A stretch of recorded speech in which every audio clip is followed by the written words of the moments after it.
আসসালামু আলাইকুম। সবার আগে বাছাই করা ১০টি আন্তর্জাতিক খবর জানিয়ে দেব। প্রথমেই থাকছে শিরোনাম। তবে তার আগে অনুরোধ থাকবে ভিডিওটিতে একটি লাইক দিবেন।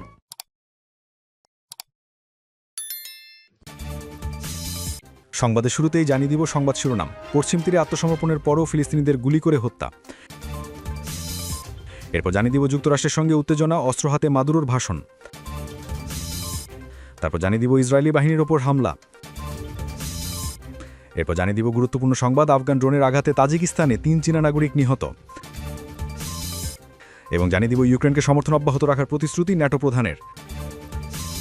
পশ্চিম তীরে আত্মসমর্পণের পরও ফিলিস্তিনিদের গুলি করে হত্যা। অধিকৃত পশ্চিম তীরে হাত উঁচিয়ে আত্মসমর্পণের পরও ফিলিস্তিনিদের গুলি করে হত্যা করেছে ইসরায়েলি বাহিনী।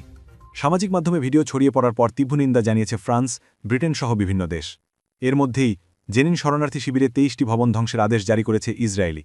অধিকৃত পশ্চিম তীরে ইসরায়েলি বাহিনীর হাতে ফিলিস্তিনিদের হত্যার একটি ভিডিও সামাজিক যোগাযোগ মাধ্যমে ছড়িয়ে পড়লে শুরু হয় তীব্র সমালোচনা। যেখানে ফিলিস্তিনির হাত উঁচু করে আত্মসমর্পণ করলেও দখলদার সেনাদের গুলি করতে দেখা যায়। আন্তর্জাতিক সম্প্রদায়ের তীব্র সমালোচনার পরও বৃহস্পতিবার জেনিন ও তুলকারেম সহ বিভিন্ন শহরে অভিযানের পাশাপাশি বিমান হামলা চালায় ইসরায়েল। এতে বেশ কয়েকটি ভবন ক্ষতিগ্রস্তের পাশাপাশি প্রাণ হারান কয়েকজন ফিলিস্তিনি। তুবার শহর থেকে আটক করা হয় ১৫০ শতাধিক ফিলিস্তিনিকে। মসজিদে আগুন ধরিয়ে দেয় অবৈধভাবে বসতি স্থাপনকারী ইহুদিরা। এর মধ্যেই জেনিন শরণার্থী শিবিরে ৩০টি ভবন ধ্বংসের আদেশ জারি করেছে ইসরায়েলি বাহিনী, যার মধ্যে ১২টি পুরোপুরি এবং ১১টি আংশিক ধ্বংসের কথা বলা হয়েছে। ফিলিস্তিনিদের জন্য পরিচালিত জাতিসংঘের ত্রাণ ও কর্মসংস্থান সংস্থা UNRWA জানিয়েছে, উত্তরাঞ্চলের শরণার্থী শিবিরগুলোতে ইসরায়েলি হামলার কারণে গৃহহারা হয়ে পড়েছেন ৩২,০০০ নিরীহ ফিলিস্তিনি। এদিকে যুদ্ধবিরতির মধ্যেও অবরুদ্ধ গাজা উপত্যকায় ইসরায়েলি গণহত্যা অব্যাহত রয়েছে বলে জানিয়েছে আন্তর্জাতিক মানবাধিকার সংস্থা অ্যামনেস্টি ইন্টারন্যাশনাল। সীমিত ত্রাণ প্রবেশ করায় খাদ্যের পাশাপাশি জ্বালানি সংকটে জরুরি সেবার অর্ধেকই বন্ধ হয়ে গেছে বলেও জানায় সংস্থাটি। তীব্র ঠান্ডা আর বৃষ্টির কারণে বেড়েছে ভোগান্তি। অন্যদিকে দক্ষিণ গাজায় ইসরায়েল নিয়ন্ত্রণাধীন এলাকায় টানেলগুলোতে আটকে পড়া হামাস যোদ্ধাদের নিরাপদে বের করে আনতে আলোচনা অব্যাহত রয়েছে। হামাসের এক শীর্ষ নেতা গণমাধ্যমকে জানান, বিষয়টি সমাধানে মধ্যস্থকারী দেশগুলোর সঙ্গে আলোচনা ও যোগাযোগ চলছে। টানেলগুলোতে অনেক হামাস যোদ্ধা আটকাছেন বলে জানা গেছে। যুক্তরাষ্ট্রের সঙ্গে উত্তেজনা, অস্ত্র হাতে মাদুরোর ভাষণ। যুক্তরাষ্ট্রের সঙ্গে ক্রমবর্ধমান উত্তেজনার প্রেক্ষাপটে দেশকে রক্ষার অঙ্গীকার পুনর্ব্যক্ত করেছেন ভেনেজুয়েলার প্রেসিডেন্ট নিকোলাস মাদুরো। তিনি বলেছেন, যেদিক থেকেই সাম্রাজ্যবাদী হুমকি আসুক না কেন, আমাদের এই পবিত্র জন্মভূমির প্রতিটি ইঞ্চি রক্ষা করতে হবে। গত বুধবার যুক্তরাজ্য ভিত্তিক ইন্ডিপেন্ডেন্ট জানিয়েছে, রাজধানী কারাকাসে হাজারো মানুষের উপস্থিতিতে আয়োজিত এক অনুষ্ঠানে মাদুরো ঐতিহাসিক পেরুর তলোয়ার উঁচিয়ে বক্তব্য দেন। এটি ঔপনিবেশিক শাসনের বিরুদ্ধে বিজয়ের স্মারক হিসেবে ভেনেজুয়েলার অবিসংবাদিত নেতা সিমন বলিভারকে উপহার দেওয়া হয়েছিল।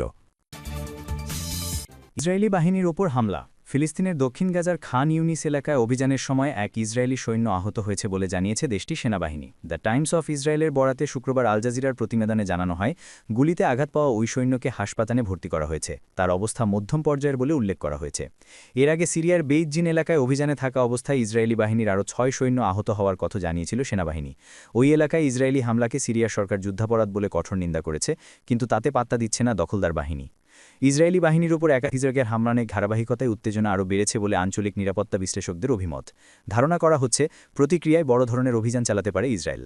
এদিকে গাজায় যুদ্ধবিরতির মধ্যে ইসরায়েলি বাহিনীর নতুন হামলা, সহায়তা প্রবেশে বাধা এবং সীমাবদ্ধতা আরোপের ঘটনায় ইসরায়েল এখনও গণহত্যা চালিয়ে যাচ্ছে বলে সতর্ক করেছে মানবাধিকার সংস্থা অ্যামনেস্টি ইন্টারন্যাশনাল। বৃহস্পতিবার ২৭ নভেম্বর এক বিবৃতিতে অ্যামনেস্টি জানায়, ১০ অক্টোবর কার্যকর হওয়া যুদ্ধবিরতির পর গত ৭ সপ্তাহে ইসরায়েল এটি ৫০০ বারের বেশি লঙ্ঘন করেছে, যার ফলে ৩৪৭ ফিলিস্তিনি নিহত হয়েছেন। এই সময়ে আহত হয়েছেন আরও অন্তত ৮৮৯ জন।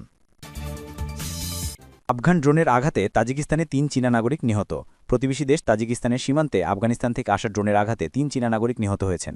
গুরুতর আহত হয়েছেন আরও ২ চীনা নাগরিক। শুক্রবার ২৮ নভেম্বর দুশানবেতে অবস্থিত চীনা দূতাবাস এই তথ্য নিশ্চিত করেছে।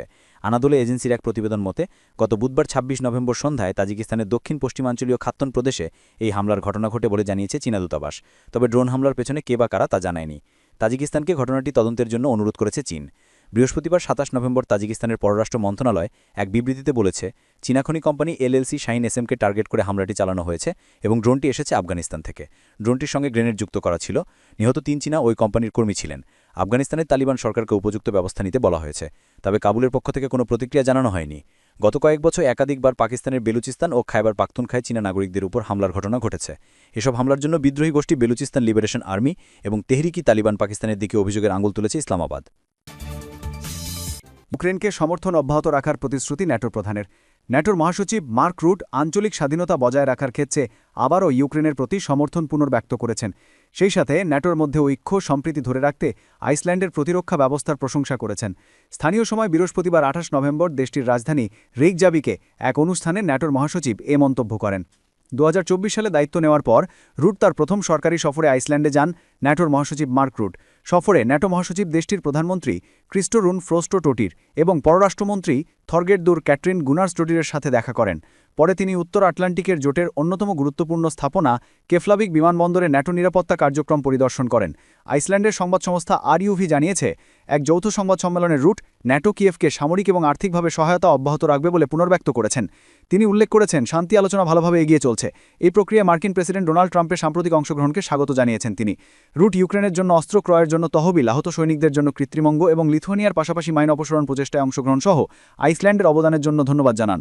তিনি আশ্বস্ত করেন, আইসল্যান্ড স্পষ্ট বার্তা দিয়েছে যে মিত্ররা ইউক্রেনের পাশে আছে। যদিও আইসল্যান্ডের কোনো স্থায়ী সেনাবাহিনী নেই, তবুও ন্যাটো লক্ষ্যমাত্রার সাথে সামঞ্জস্য রেখে প্রতিরক্ষা বিনিয়োগ জিডিপির 1.5% পর্যন্ত বাড়ানোর প্রতিশ্রুতি দিয়েছে। ন্যাটো মহাসচিব এই সিদ্ধান্তকে কঠিন কিন্তু প্রয়োজনীয় বলে বর্ণনা করেছেন এবং বলেছেন যে এটি জোটের প্রতি রেইকজাভিকে স্পষ্ট সমর্থন প্রদর্শন করেছে। ফ্রুস্টো টোটির বলেন, আইসল্যান্ডের ভৌগোলিক অবস্থান দীর্ঘদিন ধরে কৌশলগতভাবে গুরুত্বপূর্ণ, বিশেষ করে আর্কটিক অঞ্চলে ক্রমবর্ধমান উত্তেজনা এবং সামরিক কার্যকলাপের মধ্যে। তিনি জোর দিয়ে বলেন, দেশটি তারা আয়োজক জাতির সমর্থন বৃদ্ধি করেছে এবং ন্যাটোর সাথে সহযোগিতা আরও গভীর করছে। এর আগে আইসল্যান্ড হেলগুভিকি ন্যাটোর অর্থায়নে একটি উন্নয়ন প্রকল্পের জন্য একটি ইচ্ছাপত্র স্বাক্ষর করেছে, যার মধ্যে জোটের তেল সংরক্ষণ ব্যবস্থা সম্প্রসারণ এবং 390 মিটার বার্থ নির্মাণ অন্তর্ভুক্ত রয়েছে। প্রায় 10 বিলিয়ন আইসল্যান্ডিক ক্রনের মূল্যের এই বিনিয়োগ ন্যাটোর অবকাঠামো এবং স্থানীয় অর্থনীতিকে উভয়কেই শক্তিশালী করবে বলে আশা করা হচ্ছে। রুট তার সফর শেষ করার আগে আইসল্যান্ডিক সংসদের পররাষ্ট্র বিষয়ক কমিটি এবং ন্যাটো পরিষদের আইসল্যান্ডিক বিভাগের সদস্যদের সাথেও দেখা করেছেন।